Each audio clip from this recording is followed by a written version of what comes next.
La colère de l'ennemi, c'est que l'ennemi ne veut pas que le Mali ou le Malien puisse aller aux élections avec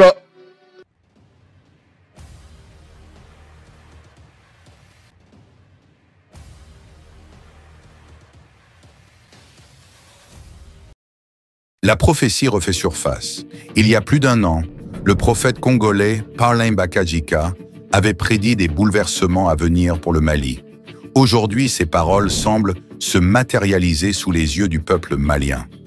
Le président, autrefois porté par l'espoir et les acclamations, se retrouve désormais contesté, contraint par les siens. La situation au Mali prend une tournure de plus en plus inquiétante. Celui qui, il y a peu, incarnait l'espoir et la souveraineté pour des millions de Maliens, pourrait aujourd'hui être rejeté. Aux côtés de l'Association des États du Sahel, AES, le général Assimi Goïta semble perdre le soutien dont il bénéficiait autrefois.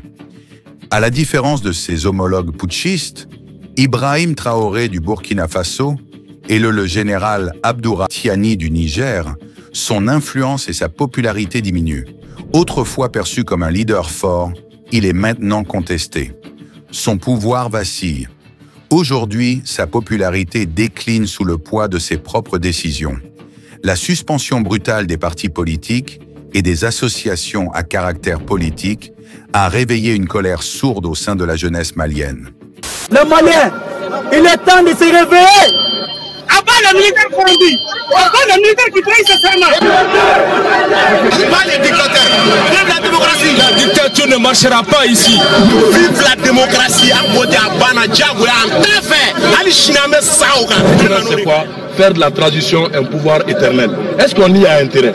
Dans l'ombre, une nouvelle génération de militants et de citoyens se lève, portés par un idéal démocratique, défiant l'autorité du pouvoir en place. Pourtant, certains continuent de défendre son régime, convaincus qu'un pouvoir fort est nécessaire à la stabilité du pays. Mais le vent de la contestation souffle chaque jour un peu plus fort. Le général Goïta, qui fut l'un des leaders les plus acclamés d'Afrique de l'Ouest, se retrouve aujourd'hui au cœur du rejet. Qu'a-t-il fait pour mériter une telle disgrâce? Quelle manœuvre politique explique ce retournement de l'histoire? Suivons ensemble la prédiction du prophète Pauling et faites savoir vos impressions sur le commentaire. L'ennemi n'a pas de place. Il est arrivé au bout de toutes ses démarches. L'ennemi est arrivé au bout de toutes ses stratégies. Mais il est en train de coopérer maintenant avec le fils du pays.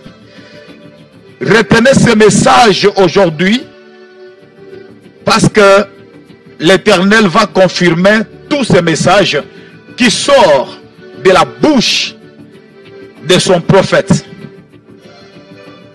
Oui. La communauté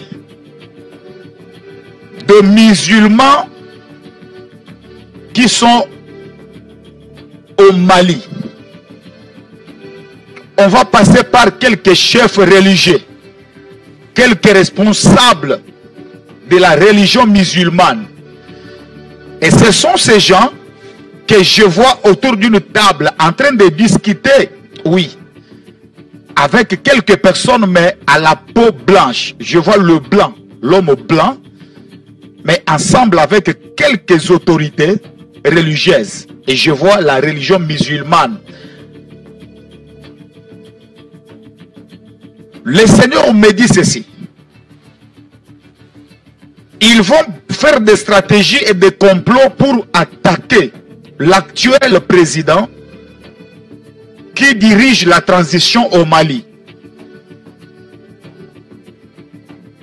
Il sera visé par un coup d'État. Dans les jours à venir, il sera attaqué. Il y a des stratégies qui sont mises en place. Il y a des stratégies qui sont mises en place pour l'attaquer physiquement. J'ai dit physiquement. Et la voix de l'Éternel me dit que nous devons beaucoup prier parce que ce coup d'État va échouer. Ce coup d'État va échouer. C'est pourquoi nous devons beaucoup prier pour le Mali, mais surtout pour le président qui dirige la transition au Mali. C'est ce que Dieu est en train de me dire maintenant pour le Mali.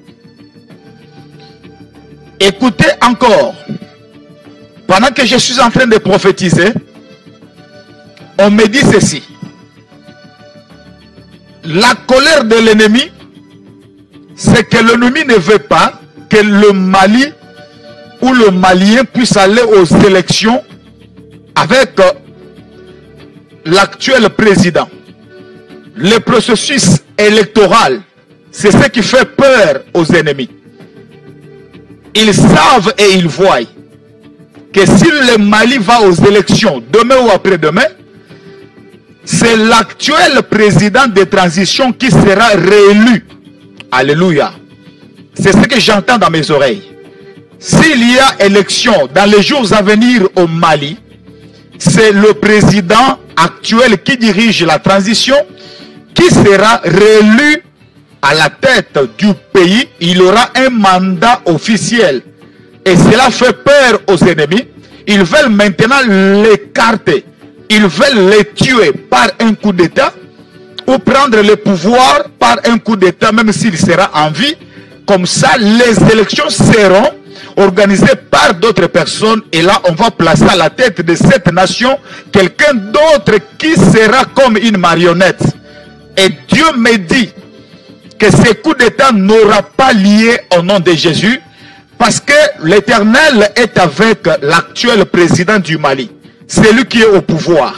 J'entends une voix qui me dit, on doit beaucoup prier pour lui, parce que les réunions à l'extérieur sont en train de se multiplier. On est en train de multiplier des réunions, de stratégies, pour voir comment on peut neutraliser le Mali et comment on peut neutraliser l'actuel président du Mali. Ainsi parle le Seigneur pour le Mali et pour son président, et lui qui dirige la transition actuellement. Que le prière des saints monte.